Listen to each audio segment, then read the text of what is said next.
솔직히 주가가 어떻게 오를지는 사람들이 알 수가 없어요. 그 재반 상황이나 뭐 정치 테마가 있을 수도 있는 거고, 하지만 낮은 PER 상 좋다는 게 안전마진이라는 개념을 저희가 갖고 있거든요.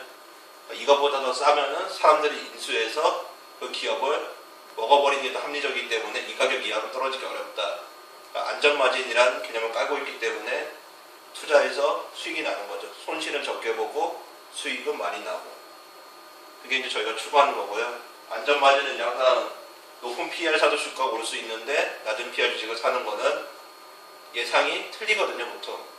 저도 주식을 사면은 10개 중에 3개 이상 항상 틀려요. 전망이나 그런 게. 그래도 돈을 벌어요. 왜냐하면 실패를 해도 싸게 샀기 때문에 큰 폭으로 주가가 안 떨어지거든요. 그러니까 경쟁이 적고 PER이나 PBR 낮은 종목을 사면은 실패할 일이 거의 없습니다. 경쟁이 항상 적다는 게 중요하고요. 그래서 경쟁은 신규 사업자 들어올 수 있기 때문에 주의를 해야겠죠.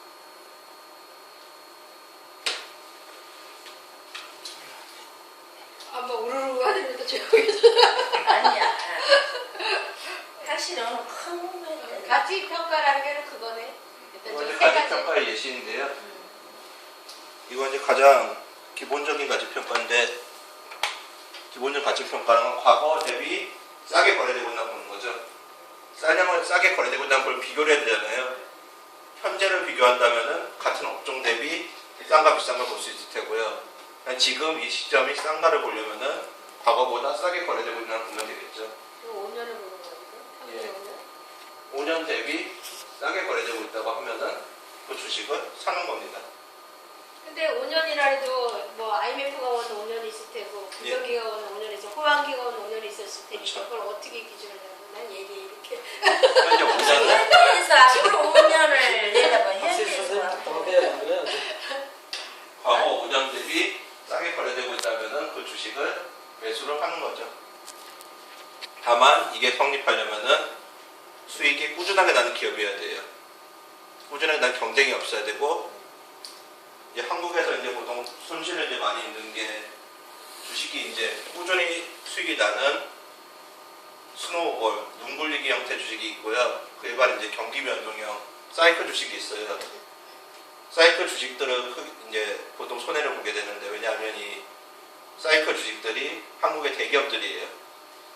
철강, 자동차, 화학, 정유, 건설.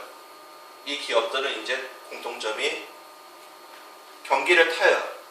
자동차 같은 경우 사람들이 살 때 같이 사고 그 다음 5년 동안 차가 잘 교환이 안 돼요. 팔리는 시기가 있다는 거죠. 그리고 철강처럼 대규모 공장을 지어 놓으면은 가격이 떨어져도 계속 돌려야 돼요. 공장 세우면은 그 고로를 6개월 동안 못 써요. 용광로를. 그래도 가격이 떨어져도 계속 치킨 경쟁을 해야 돼요. 이런 산업들은. 석유화학도 마찬가지고, 이런 회사들은 공장을 일단 지어 놓으면은 그 공장을 세울 수가 없어요.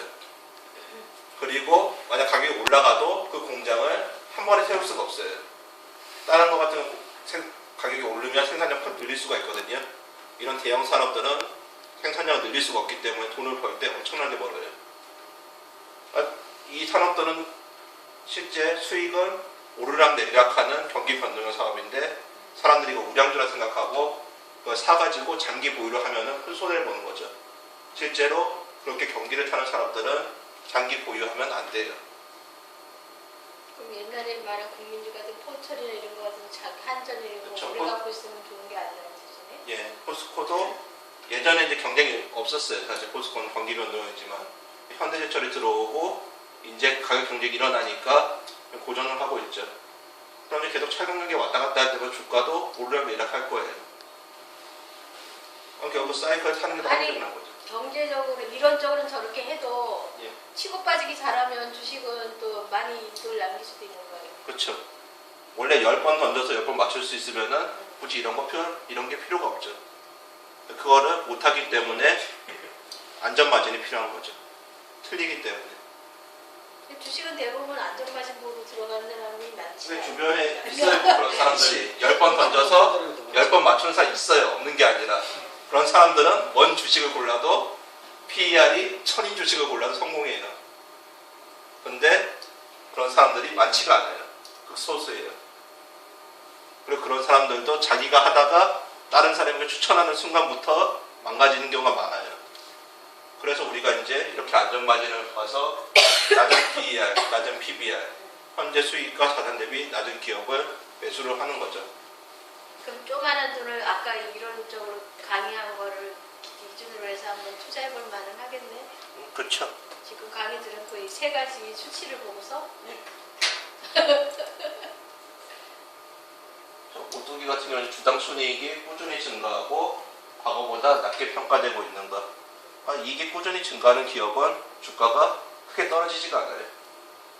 이거를 우리가 보통 계란하고 고무공이라고 하는데요. 어떤 주식을 사도 IMF나 서브프라임이나 그런 위기가 오면 떨어져요. 주식이 안 떨어지는 게 아니에요. 오히려 더 떨어질 수도 있어요. 안전하다고 하는 게. 근데 이제 차이점은 안전마진 없는 주식은 계란이에요. 떨어지면은 톡하고 깨져가지고 올라오지 못해요. 근데 안전마진 있는 기업은 고무공이에요. 땅에 떨어져도 다 튕겨서 올라와요. 부활을 할 수 있느냐 없느냐가 큰 차이인 거예요. 왜냐하면 고무공 기업들은 그렇게 싸게 거래되고 있으면은 M&A 전문가들이 와서 그 기업을 사서 인수해버려요. 그냥 사가지고 당장 직원들 모두 해고하고 그럼 부동산만을 남는 정사인데 거래가 오래 안 되는 거죠. 낮은 가격에서. 이익 역시 마찬가지죠. 만약 내가 이 기업을 사면은 3년이면 돈을 뽑을 수 있는데 그러면 그냥 돈을 빌려오면 되잖아요. 빌려와서 인수해서 돈 뽑아버리면 그냥 바로 자기 돈 남아버리니까. 그래서 수익과 자산율이 낮은 기업들은 고무공, 수익과 자산율이 비싸게 거래되는 기업은 계란. 위기가 왔을 때 회복할 수 있느냐 없느냐가 크게 다른 거죠. 지금 보여준 건 아까보다는 약간 조금 높네. 예, 오뚜기요. 오뚜기. 침대보다는. 오뚜기는 이제 2003년 전까지만 해도 이제 그냥 식품 만드는 기업을 생각해서 자산 대비 낮았거든요. 오뚜기가 갖고 있는 부동산이나 영업소나 뭐 제품이나 재고품이나 그런 것보다 낮게 거래됐어요. 근데 이런 기업들은 재평가가 한번 일어나면은 자산 대비 높게 거래되는 거죠. 강의를 받자면 몇 사람 강의를 받아야 되네. 이쪽에 강사님 저쪽에 강사님 지금 많네. 줄 섰네.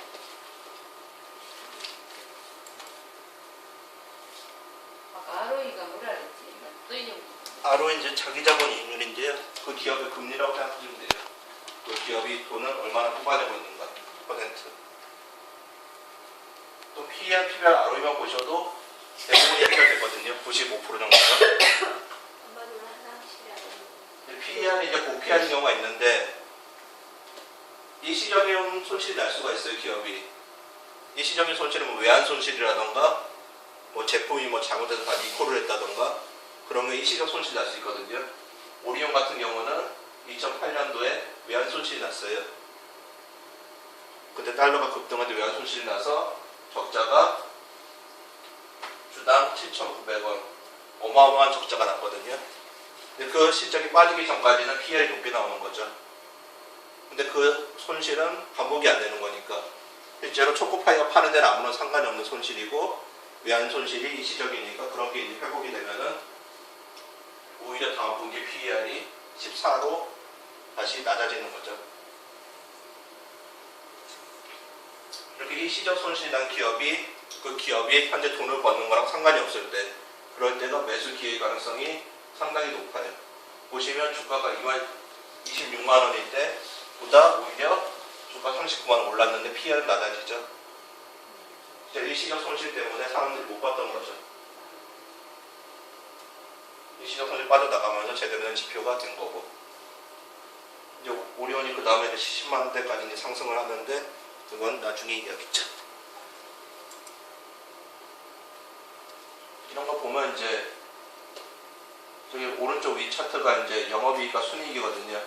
영업이익이 그대로인데 순이익이 떨어지는 경우가 있어요. 영업이익은 그 기업이 영업을 해서 말 그대로 버는 돈이거든요. 순이익은 이제 환손실이나 환이익 그렇게 영업이랑 상관없는 이익들이 들어가요. 영업이익은 그대로인데 순이익만 낮아졌다. 그런 경우 보통 주가도 크게 떨어지거든요. 그럴 때 매수하면은 싸게 샀을 가능성이 상당히 높아요. 여기 같은 경우 외화 환산 손실이 440억 정도가 났어요. 왜 해외 자회사도 440억 손실이 났는데 이거는 다음에 안 생기는 손실이라는 거죠. 이런- 환율 때문에 생겨요. 예. 이런 경우는 고PER이라도 좋을 수 있어요. 이건 이제 이렇게 계산할 수 있는 종목이 어떤 건가 편인데요. 우리는 교재를 제공하는데 교재가 없어서. 근데 지금 강의하는 이 정도의 강의를 들으려면 주식을 어느 정도 한 사람이 맞아요? 우리 같이 아예 모르는 사람은 너무 어려울 것 같아요. PER, PBR, ROE 세 가지만 보셔도 이렇게 싼지 비싼지 알 수 있는 거죠. 그거를 알 정도면 초보자 강의는 아닌 거예요. 그래서 주식을 지금 거래하고 있는 사람들이 있어요. 동네 강의에는 많은 것 같아요. 그렇겠죠. 예, 주식이 어떤 거냐부터 시작을 하긴 하는데 그럼 이제 너무 이제 길어지니까. 근데 이제 이 세 개 오늘 PER, PBR, ROE에 대해서 알았으니까 예. 지금 양보. 경매에 대해서 좀